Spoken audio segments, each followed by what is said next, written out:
আজকে রুটি দিয়ে খাওয়ার জন্য একটি রেসিপি করব। তার জন্য লাগবে ডাল, কাঁচা পেঁয়াজ, টমেটো, আলু, কাঁচা লঙ্কা।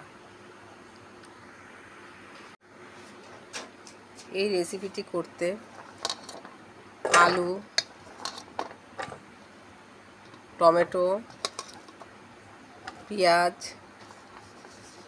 লঙ্কা,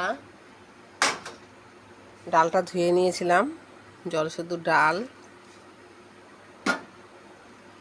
হলুদ অল্প পরিমাণে,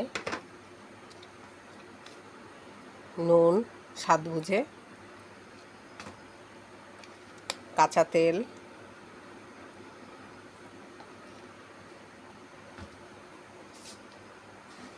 আর পরিমাণ মতন জল। এটাকে বলা হয় বাটি চচ্চড়ি।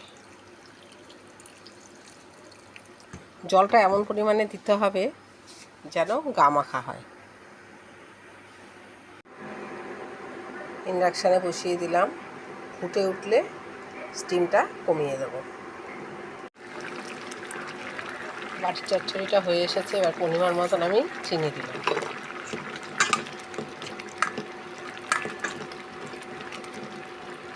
আর একটু গা মাখা হলে নামিয়ে নেব। গা মাখা হয়ে গেছে, এবার নামিয়ে নেব। আলু, টমেটো, পেঁয়াজ আর মুসুরির ডাল দিয়ে বাটি চচ্চড়ি রেডি।